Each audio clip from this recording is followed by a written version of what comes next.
Well, thanks for joining us, Ray, over a coffee, as we do like to do. Yourself, your role in rugby league down here, you want to tell us a bit about that? I know you got your hands in many pies down here. Mate, I work for New Zealand Rugby League in the game and coach development space, so I get the privilege of being able to get into our communities and meet grassroots coaches and help them with their accreditations and whatnot, and progress the development of the games and within the communities. So that's a really exciting job. I'm really privileged to have a job within rugby league. And how is the rugby league down here? Has it grown over the last couple of years? Probably the Warriors' presence. I know they usually take a game down here or have a game down here during the year. Has it grown over the last, say, 5 to 10? Oh, look, I've only been back from Australia for probably 4 years, and probably when I did come back post-COVID, as an observation, it probably looked like it wasn't doing so well within the communities. The Bulls, in terms of Canterbury, has always had a great brand over the years, and usually fairly consistent at a national level. But in terms of probably outside that, in regards to our districts, I think that it was being kept afloat by really passionate, resolute people that are involved with the game and tend to drive that within our districts. Perhaps in the last, 16 months or so, 18 months or so, yeah, I do believe there's been a real resurgence in rugby league in terms of participation numbers.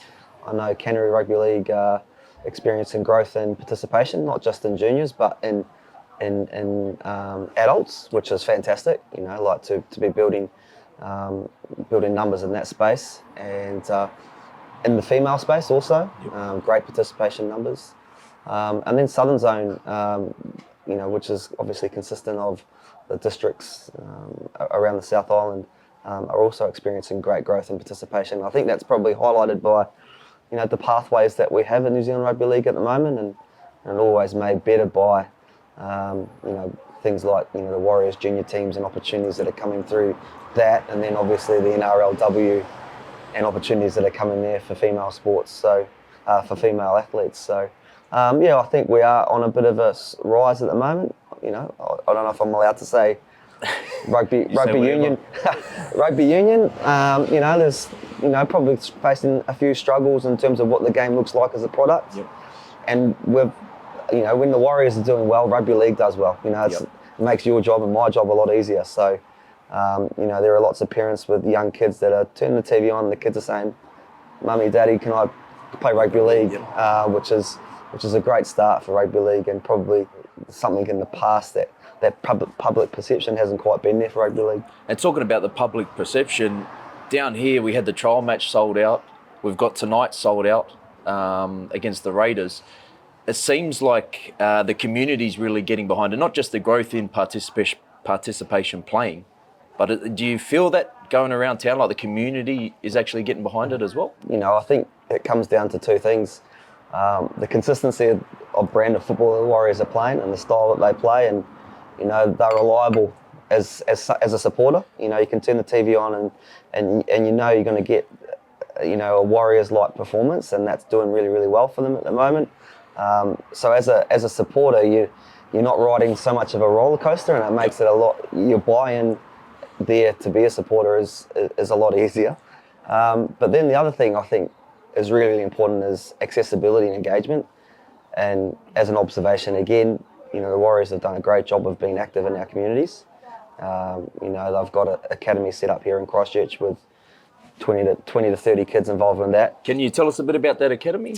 Well, I know that's, Tony Edo is in that space, and he's been spending a lot of time down here in contact with some good coaching with a group of players, and heading up the strength and conditioning aspect with Tyler Sullivan at his facility there. So what we've probably seen is engagement of specialised training for those particular athletes, and those athletes have come through pathways, Canterbury Rugby League, Southern Zone, and performed really, really, and St Thomas's, and performed really, really well on the national stage. Well prepared athletes, and that they've gained notoriety, making finals at the Nationals with Scorpions, and obviously St Thomas's success last year. And I think a lot of that can be attributed to the work that Tony and whatnot have done down here. and then obviously, that has stood those rep sides in good stead. So now with Southern Zone coming on board with the Warriors and the establishment of the academy that's going to be based out of the south end of the South Island. Yep.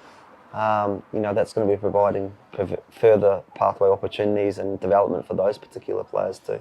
You talk about the pathways. I know we've got Jazz Tavanga coming back tonight, born in Christchurch, I believe, or from down south. Spent some time here, Burnham lad, I think. Oh, yeah. Yeah. And also another one coming through the ranks. There's a lot of talk about him, Tanastawa Smith. Did play for St. Thomas, South Island representatives. Those boys, does it sort of show that pathway? It's lead to these young kids as well? Does it help them see that now Tanastawa Smith's actually up there doing it? He's only 19, almost getting. He got his crack last year. Yep. I'll just throw in he's a Hornet too, so he's from the Horsesville Club. You've left that most important. Sorry, mate. Important that out.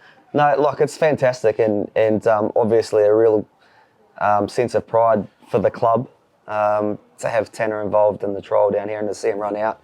I don't think there would have been a Horsesville Hornet who didn't swell with energy and support for him.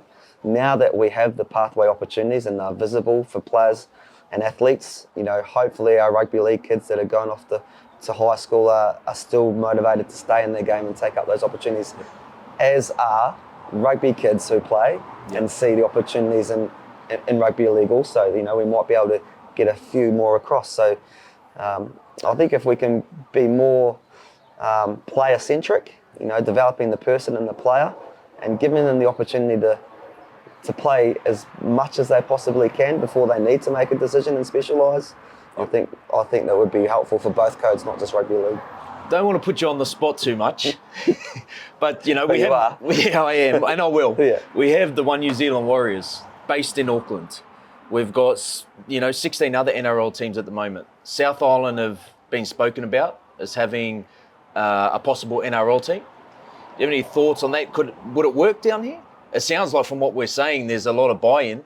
Well, the South Island's there is a really rich and passionate rugby league community.